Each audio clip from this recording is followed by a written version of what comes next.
बाळासाहेबांच्या तमाम शिवसैनिकांना तुमच्या ह्या अनिश गाढवेचा, बाळासाहेबांच्या लहानशा शिवसैनिकाचा आणि शिवसेनेच्या प्रवक्त्याचा मानाचा जय महाराष्ट्र.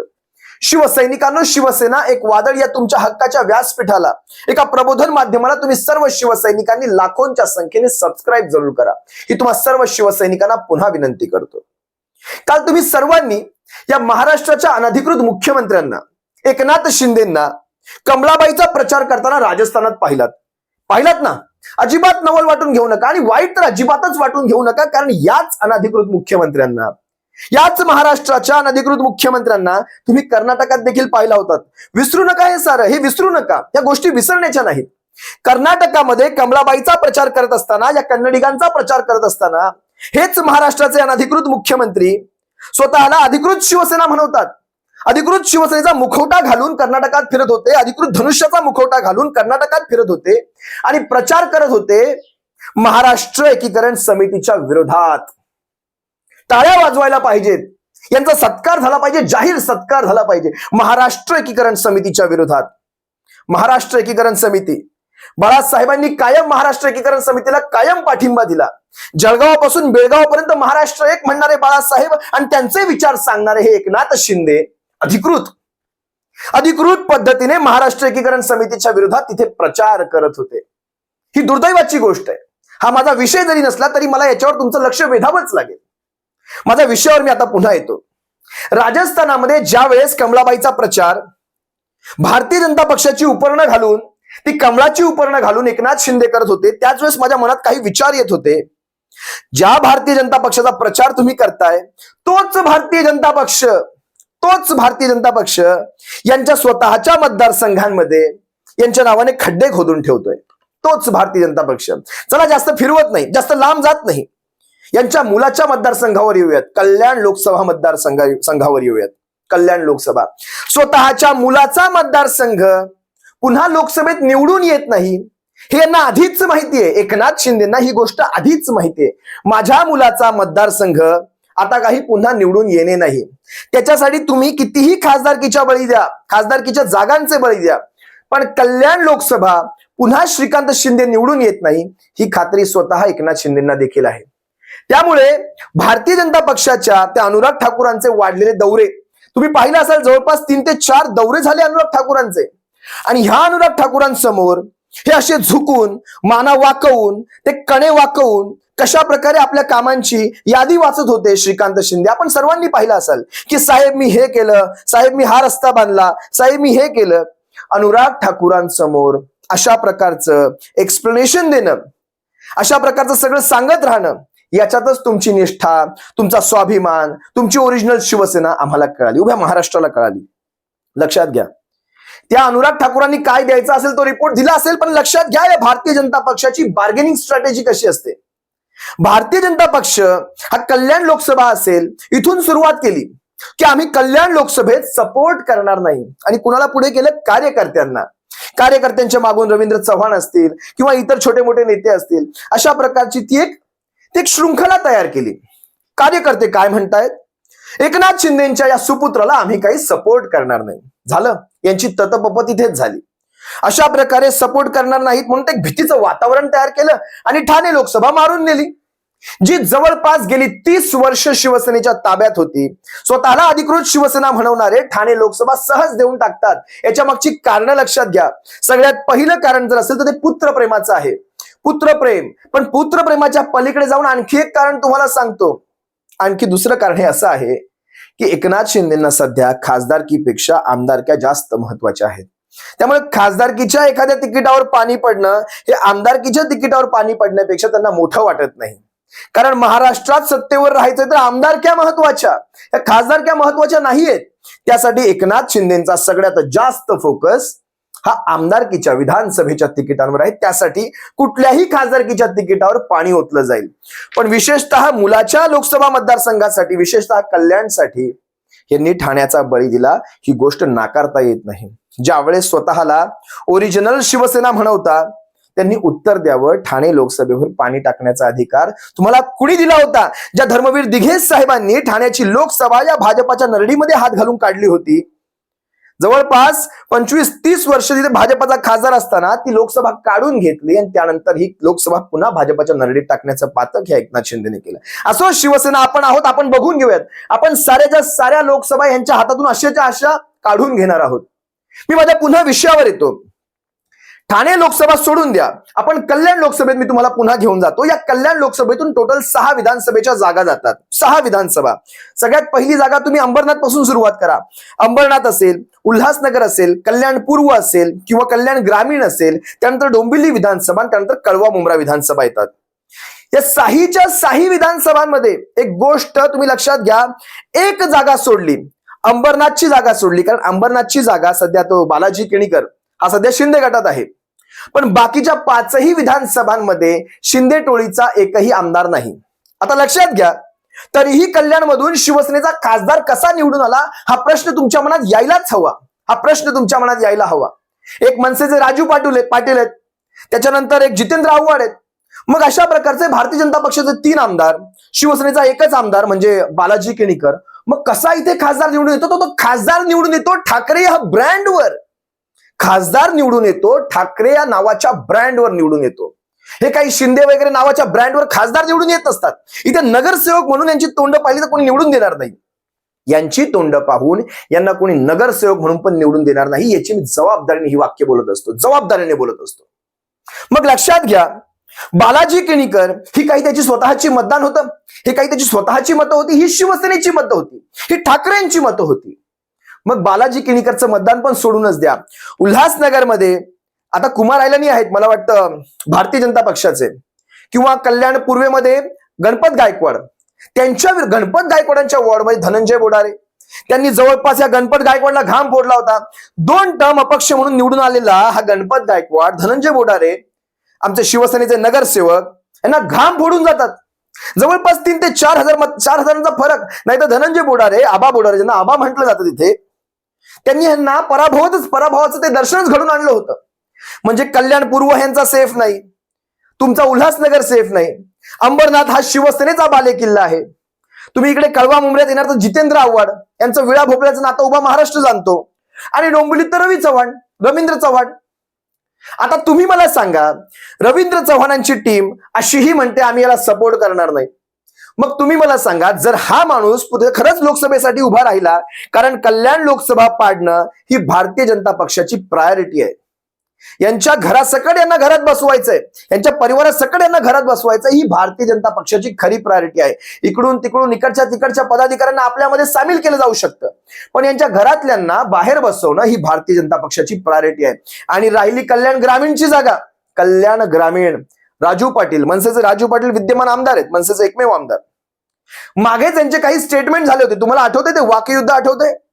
ह्या माणसाला सगळ्यात पहिली गोष्ट ना, शिवसैनिकांना तुम्ही किती अग्री करता नाही करता मला माहित नाही, पण मी माझी काही मतं इथे मांडतो. ह्या एकनाथ शिंदेच्या सुपुत्रामध्ये हा एक वेगळाच माज आहे, हा एक वेगळाच तोरा आहे. तुम्ही पाहिलं असाल, कुठेही बोलताना जणू काही हा जेंटलमॅन, जणू काही हा विश्वविद्या, सगळ्या विश्वाच्या साऱ्या विद्या ह्याच्या डोक्यामध्ये आहेत.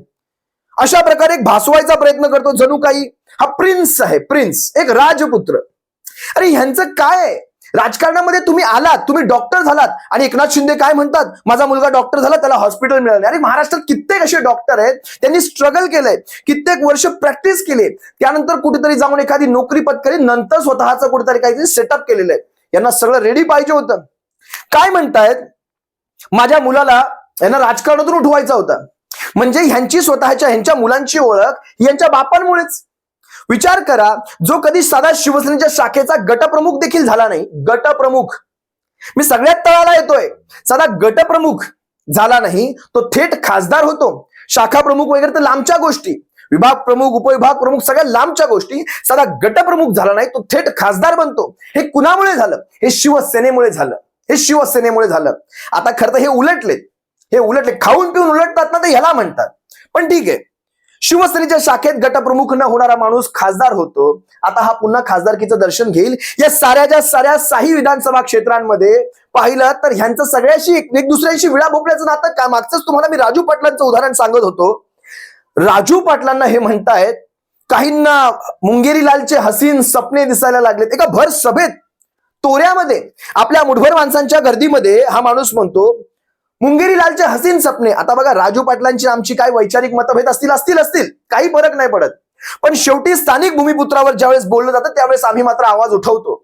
राजू पाटलांवर बोलताना हा माणूस काय म्हणतो, मुंगेरी लालचे हसीन सपने, मोठी स्वप्न पडायला लागलेत.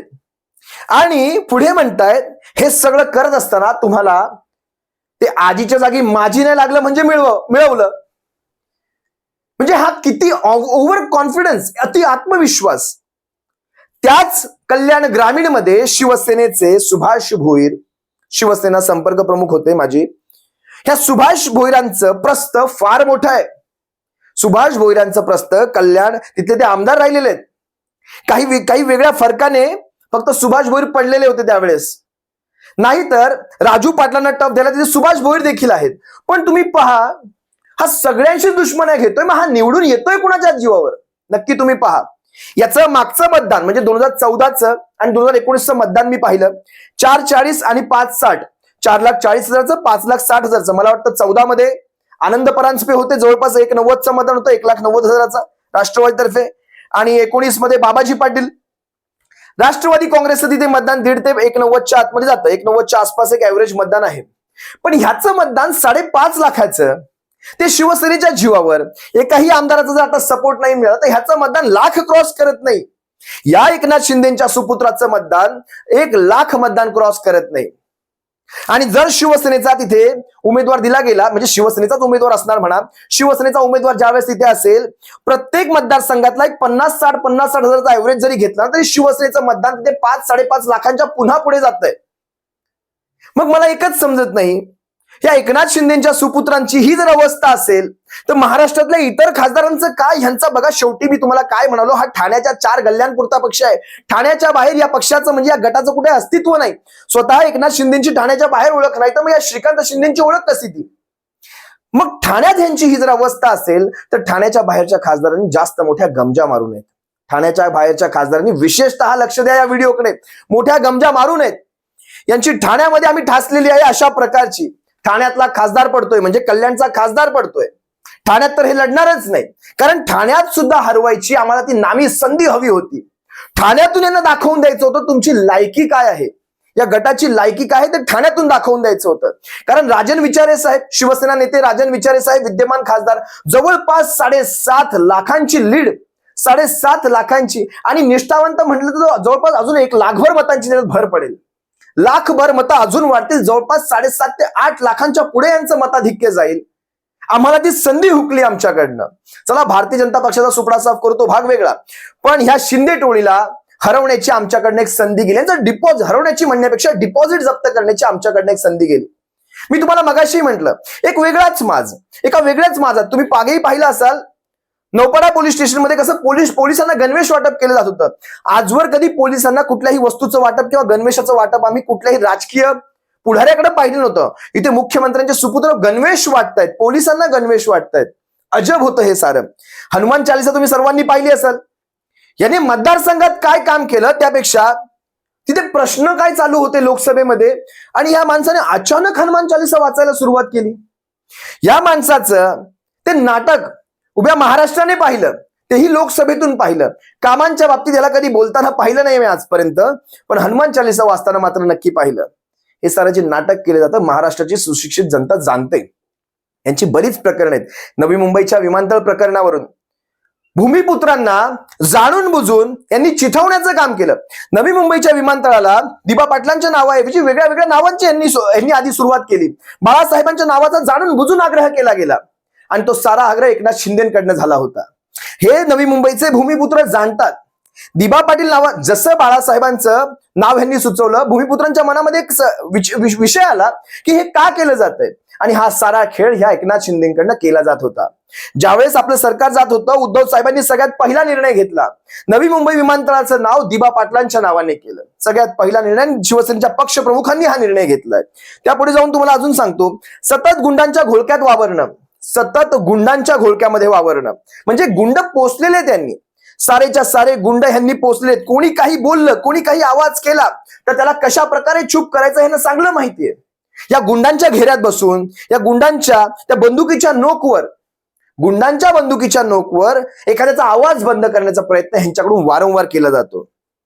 त्यामुळे क्षुल्लक कारणे, मी बरीचशी यांची प्रकरणं काढली पण सगळी काही तुम्हाला सांगत नाही. क्षुल्लक कारणावरून मिठाईची दुकानं तोडली गेली. क्षुल्लक कारणावरनं उभ्या महाराष्ट्राने पाहिलं कशा प्रकारे ठाण्यामध्ये एका प्रसिद्ध मिठाईच्या दुकानावर कारवाई करण्यात आली.